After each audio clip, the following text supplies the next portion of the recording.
There's a classic brain teaser that goes something like this. You're a farmer, and you have with you a fox, a chicken, and a bushel of corn.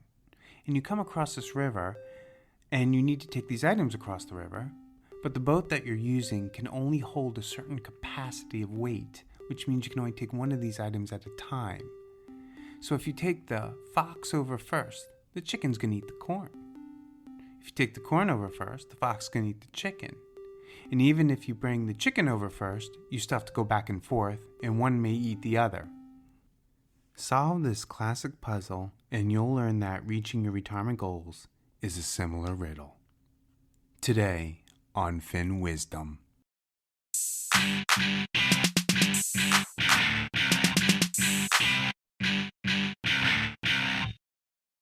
Hello, and thank you for tuning in to Fin Wisdom. I'm your host, Joel, and welcome to the second episode in the first season entitled Riddle Me This. I'd like to start today's podcast with a confession.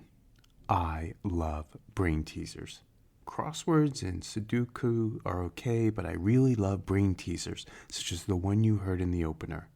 The kind that forces you to think outside of the box and that short-circuit your linear logic. What makes them so entertaining is that they push you to re-examine and reconstruct the way you approach a problem or challenge in order to arrive at the most fitting solution. The reason I'm discussing brain teasers and starting with a riddle is because it ties into today's topic called mental accounting, a concept introduced by Richard Thaler in 1998. This is when you utilize a line of thinking that appears to make sense, but it is actually suboptimal and can potentially lead to self-destructive habits or poor decisions. It's a concern because mental accounting can generate misleading validations of your financial decision-making and result in the inefficient use of money, undermine a financial plan, and potentially cheat you from achieving your long-term goals. We create mental buckets because they help us justify and compartmentalize the use of our money for assigned purposes. The best way to explain this phenomenon is with an illustration. So picture this. A concert or a theatrical event is now playing in your area that you are really excited about seeing. And for the sake of this exercise, let's say you could not order in advance and had to pay in cash at the door. The price of admission is $100 per ticket. And so you head over to the theater, and as the line you are waiting on gets closer to the box office, you discover that you have lost the crisp $100 bill in your wallet you were going to use to pay for that ticket. My question is, are you still willing to pay $100 for a ticket? Try not to contemplate your answer too long. Take a quick mental note of a simple yes or no to the question. Now let's modify the scenario. Let's say you successfully bought the ticket, and with physical stub in hand, you head over to the theater entrance and wait on another line. But when you get to the door, you discover that you have lost the ticket and you're unable to get a replacement. In this situation, I once again ask you, would you pay $100 at the box office for another ticket or just skip the show? In both ordeals, $100 is irretrievably lost, whether in the form of cash or a ticket, but you are forced to consider whether or not the concert or theater experience is worth paying another $100. The response logically should not change, but when a study was conducted with a similar scenario using an admission price of $10, the answers actually do change by a significant margin. Respondents to the first scenario, where cash is lost, 88% said they would buy another ticket. Yet in the second scenario, 55% said they would not purchase a replacement. Please note I changed the value of the tickets from $10 to $100 for the purposes of bringing the illustration to today's cost. But the tugging in your brain over the two problems should be relatively the same. So what is going on inside our brain? Well, let's find out after a few words from our sponsor. Listen to that background music. This is the part of the podcast where I would be discussing the benefits of my sponsor's products or services. But as mentioned in my previous episode, it's my first season and only a handful of listeners so far. So I have no sponsor yet. However, I'm hoping for the future to swap out this spot, and if you, your organization, or someone else you know may benefit from sponsorship, please visit finwisdom.com and let me know. That's FINWIZDOM.com.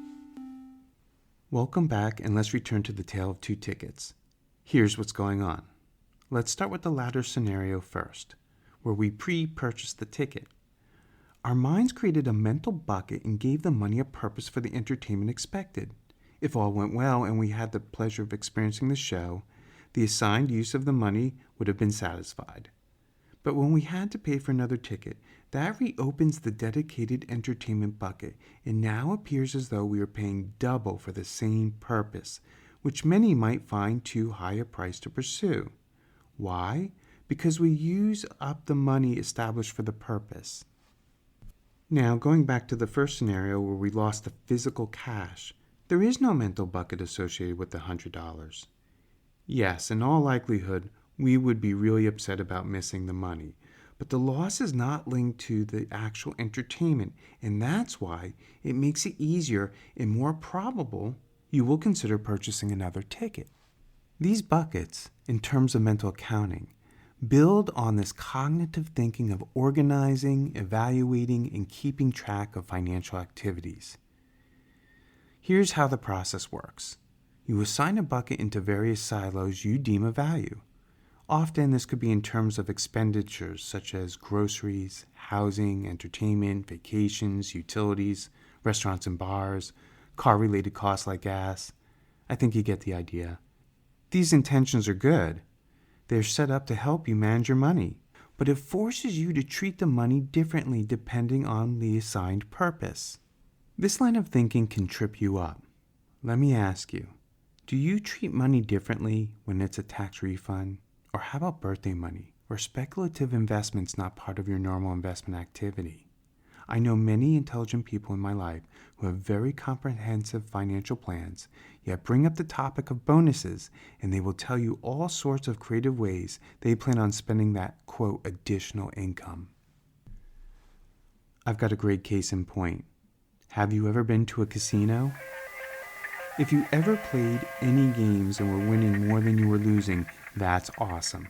But what do we call that money when you are, quote, up? That's right. You're playing with the dealer's or casino's money, and chances are you're going to treat that money differently, which may lead to more risky behavior. The funny thing is, when it comes to mental accounting, sometimes $1 does not equal $1. So let me explain. If you are on the hunt for a new table and you found the perfect one in a furniture showroom near your home for $200, but you learn that it is only $180 at a different furniture store 20 minutes down the road, you would probably travel a little further to save 10% off the price. But what if you were seeking to replace your entire living room with a complete ensemble of furniture that includes 3 tables, a couch, a chair, and the local showroom is selling the set for $2,000. Meanwhile, that furniture store 20 minutes down the road is selling the same set for $1,980.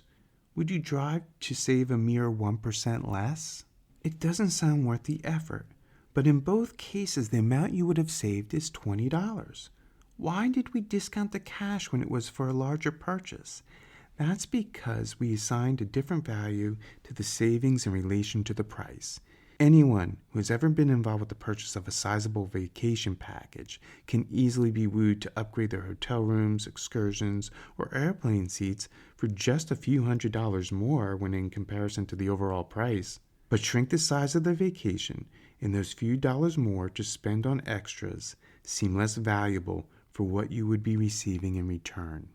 Mental accounting works in the opposite direction as well. An offshoot of this is what's called the sunk cost fallacy, which is when your behavior is driven by the resources already committed to a given decision. This is when you feel compelled to continue the pursuit of repetitive or a particular activity to justify the time, money, or effort you've already invested. Need an example? I love giving examples, so of course I have one. Memberships. Memberships to the gym, a class, a wine club, a book club, warehouse clubs, cosmetic clubs, community clubs, or even those ever popular direct-to-home meal clubs. All of these you have made some form of commitment by signing up, and to get the most from your personal investment to each, you feel compelled to attempt to use them more. I have another form of club that I'm guessing you can definitely relate to. Loyalty clubs. Ever feel compelled to purchase up to 5 or 10 or more of a product or service, or spend an established dollar amount just to score something for free? Do I have any Seinfeld fans out there? Remember the episode when Elaine is super excited about completing her loyalty card to a sandwich shop where she purchased 10 subs and now can get one free? But she uses the back of the card to write down a fake phone number and mistakenly gives it to this guy she's not really interested in. And then she goes to all sorts of funny extremes to track him down so that she can get her free sub. But I'm not going to laugh too hard because I'm just as guilty. I cannot tell you how much I was driven a few years ago by a promotion to spend a certain dollar amount at the shops at Grand Central Station in New York City in order to receive this inexpensive backpack that said Grand Central on it. Looking back, that was some real wonky mental accounting I did to justify that reward. But before you can laugh at me, I bet I can make you laugh at yourself too. Are you going to tell me there wasn't a time where you were tempted by a tasty piece of pie or a gooey chocolate chip cookie or scrumptious slice of cake, or how about that pint of salted caramel ice cream, and then you caved in and ate it? Oh, yum. Thereafter, you probably justified eating it through your own mental bucketing system by creating one labeled calories cap for the day. And you probably told yourself that's okay. I'll just skip lunch or dinner and it'll all balance out, when you know darn well the nutritional comparisons are off the chart. By the way, this also can be witnessed when it comes to convenient excuses for not working out. I think I've heard them all in terms of justifications. Something like, hey, I can skip it because I walked the dog 3 times today. I was physically active doing household chores. Or what about the weather? It was too hot, too cold, too gloomy. Or going back to the sweets, maybe you discount exercising for today because you reduced your calorie intake by not eating that ice cream. And so there's always tomorrow. Look, I'm not saying that walking an additional few steps or avoiding sweets don't count, but they are definitely not the same benefit as a dedicated workout. Hopefully by now you can clearly see the behavioral risks involved with the line of thinking. So let's get back to mental accounting as it relates to your finances. Earlier, I spoke about silos and how you create buckets for different purposes such as your day-to-day expenses, but you need to be aware those purposes are more constructs of your brain versus actual accounting, unless you actually have separate accounts at the bank for all these various financial activities. However, you may be asking, what's wrong with the bucket list? Sounds to me like a great way to maintain a budget. Well, the issue with this approach is the lack of important parameters that consider needs versus wants in short-term versus long-term goals. It's like arbitrarily assigning the value of the use of money equally on pay for your monthly utilities as money for a vacation or for saving for retirement. But it's not all bad. Mental accounting can be your friend or foe depending on how you apply it to your decision-making process. We'll get into that after a few words from our sponsor. Hear that background music again? Unfortunately, the situation has not changed since the first sponsor break, but I thought I would share a tidbit about the background melody and the guitar riff with percussions you hear in the main score. This is not canned music. I actually created it myself, so I hope you really like it. Thanks. Okay, I think it's time we wrap things up with today's episode. So let's talk about how mental accounting can be your friend. One often mentioned positive use of buckets is establishing one for systematic savings or investment programs. This encourages you to allocate a portion of your paycheck for an important purpose. The key is to determine the affordable contribution you can make without creating a shortage for essential needs and other desirable goals. Another commonly mentioned and healthy bucket is establishing an emergency fund to help reduce the impact of the unexpected. I've also seen mental accounting solely used in the advantage of retirement planning via 3 buckets: early retirement, late retirement, and legacy. That is another great example of how to create healthy financial wellness. But these are just remnants of a bigger picture. Remember earlier I mentioned the importance of particular evaluative parameters that include needs versus wants, as well as defining the time horizon of various desires you are seeking to fulfill in your life? I was not expecting to plug a book this episode, but I found the process offered in a book entitled Worry-Free Retirement, written by Shannon Lee Simmons, a compelling argument for the use of buckets when done right, even though it is uncertain whether the author had mental accounting in mind. Here's the concept. Establish buckets into more broadly and meaningful categories. The first one containing fixed expenses such as utility bills, rent, mortgage, and the like, and then 2 additional buckets, one for short-term goals like a vacation or new furniture or an emergency fund, and another one for long-term goals like contributions toward retirement. You're going to need to do a bit of math or use some tools to determine the time horizons and how much you need to put away monthly to reach the longer-term goals, but what remains in a 4th bucket is your spending money. Why I like this concept is it helps overcome an important emotion, guilt. As long as you do not overspend what is in that last bucket, you should be able to spend that money any way you desire, whether it's that fancy cappuccino, new clothes, an impulsive buy online, or that show for $100. The feelings of awkwardness or a sense of shame for spending the money for such things is significantly reduced. Why? Because you've paid yourself first. You took care of the financial obligations associated with what you need today and what you want tomorrow. Today's theme was all about turning the mental accounting concepts from a behavioral risk to a behavioral strength, and this can be done by recognizing how you distribute the use of your money once earned. The intent may be to save more, invest in goals-based asset allocation strategy, or paying down loans quicker.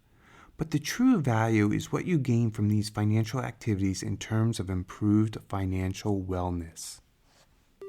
I think it's time we return to the riddle that we started today's episode with, but I would like you to swap out the chicken for needs, the corn for wants, and the fox for unexpected expenses. And it makes it easier to see how important it is to maintain an eye on your needs, feed your wants and desires, while taking steps to reduce the impact of the unplanned. If you solve the riddle, the balancing act I just described between these 3 makes sense. But if you're having difficulty seeking a solution for our farmer in distress, I won't leave you hanging. It goes like this. You take the chicken across the river first, as we described, but now you go back for the fox and drop the fox off after crossing the river, but now pick back up the chicken and place it into the boat, leaving the fox alone. Return to the other shore, drop off the chicken in your boat, and now grab the corn. Take the corn to the side where the fox is, and now you can safely go back to get the chicken.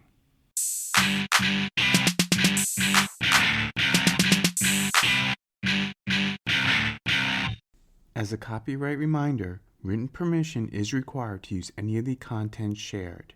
Any views expressed are my own and are not the opinion of any entity unless otherwise mentioned during the program. And since we are critical thinking creatures, these opinions are subject to change. For financial advice, consider consulting a licensed financial professional. And make sure to watch your inbox for the next exciting episode of Fin Wisdom.